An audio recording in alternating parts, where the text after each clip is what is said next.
Heyo, your friendly neighborhood quarter guy here, and today I'd like to share directly to you my thoughts on this week's Nintendo Direct. To be honest, I'm not really sure what a lot of people were expecting, because they did say they were going to talk about games that were previously announced. Though they did share a couple new details about each game they talked about. For example, Sonic Lost World, I kind of figured there would be some kind of connection between the Wii U version and the 3DS version. Turns out you're going to be building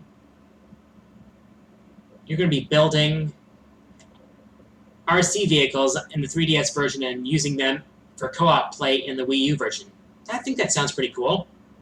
Rayman Legends. Well, there's going to be Rayman Origins levels in the game, and Mario and Luigi costumes for the Wii U version. Sounds like a lot of fun. One new game that was announced, well, not exactly new, it's a virtual console game that was never released in the States, is, I believe it was called Summer Festival 1992 Rekka. And from what I see, it is an extremely difficult 2D shooter. I love 2D shooters. In fact, I'm actually in the process of scripting that countdown right now. It's going to be interesting, I'll tell you that. Luigi is going to be in Smash Bros. 4, as if there were any doubt about that. I was just hoping that they would announce a new character. I don't know, like Layton or, I don't know, Shulk? Anyway, what are you going to do? Also, today, we learned some new things about Gen 6. Aside from the revelation of a few new Pokemon and a new gym leader, this one kind of sparked a lot of discussion. Mega evolutions. I mean, from what we've seen, there's Mega Blaziken, Mega Lucario, Mega Absol, Mega Mewtwo, which is apparently Mewtwo's awakened form, Mega Mawile, I don't know why they had this one, and Mega Ampharos, which looks wicked awesome, might I say. I don't know if the Mega Evolutions are going to be, if they're going to be only usable for like a few turns at a time, or I don't know if they're going to be permanent in the game. But some of them look wicked awesome, but I don't know how useful they are going to be. That being said, it looks like there is going to be some really awesome possibilities. And my mind is already coming up with ideas for Mega Evolutions for other Pokemon, like Mega Swampert, Mega Venusaur, Mega Darkrai, Mega Dragonite, Mega Gigalith. Wow. I mean, really. Oh shoot, I forgot to mention big announcement from the Nintendo Direct. They finally announced that Professor Layton vs. Phoenix Wright Ace Attorney is finally going to be brought to the US next year. The two most epic finger points in history finally coming together on American shores. I cannot wait. So, on to user questions. SpoonyBard13 asks, what is your favorite turn-based RPG? Well, there are several that I like. I've already mentioned Final Fantasy IV in some of my countdowns. I really like the way the characters develop and the battle system works very well. Another turn-based RPG I like is Skies of Arcadia.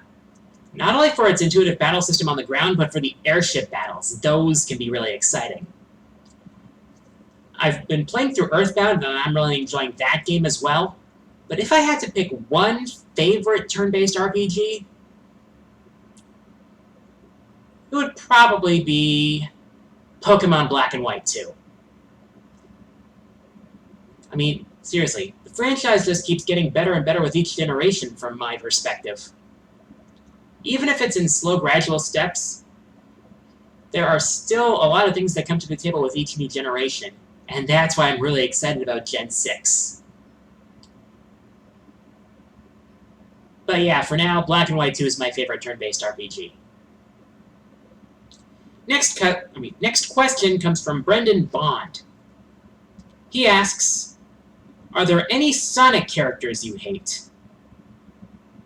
Oh boy, there are. Big the Cat was a dishonorable mention in my hated characters list. I mean, he sounds completely out of it. He obsesses over that Froggy of his that actually has more of a point than he does. I mean, he cares about that Froggy even more than the danger surrounding him.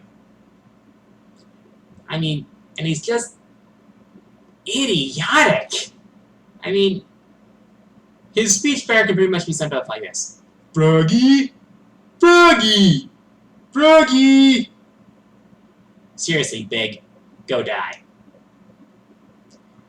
But there are also a couple other characters I hate. Shara and Eraser Jin from Sonic and the Secret Rings. Shara hardly serves any purpose in the game whatsoever, and she is just annoying. Eraser Jin is probably one of the least effective villains I have ever seen in a video game. Why were none of them on my list, however? I just hated those 15 characters more. That simple. Next question. Pollixter421 asks, what do you think Mega Man's final Smash should/will be? Of course, there's probably been speculation for that since Mega Man was revealed to be in Smash. I don't really see how it's going to be that big of an issue thinking of a final Smash, especially considering if you've ever played Marvel vs. Capcom 1 or 2, then you probably have an idea of what I think the final Smash is probably going to end up being. Either the Beat Plane, the Rush Drill, or the Hyper Mega Man. Though I'd probably be happier with the Rush Drill or the Beat Plane, specifically because the Hyper Mega Man kind of looks too derivative. Okay, next question. Nichi Hachi asks, what are your thoughts on the indie fighting game Skullgirls? Well, I like it. I like the art style. The mechanics are very solid. The team-based fighting is interesting. I like how you can pretty much have how you're not locked into a team size. How it's between 1 and 3 characters. It adds quite a layer of strategy. Do you go for 1 really powerful character or 3 less powerful characters? And I've seen some really good players of Skullgirls out there. Comes from Daiso D. Vaughn. He asks, what is your favorite boss battle from the games you mentioned in Top 10 Underappreciated Gems? Well, to put it simply, that's a question that will most likely be answered in another video. Don't know when it's going to happen, but I really can't answer that question here. Sorry!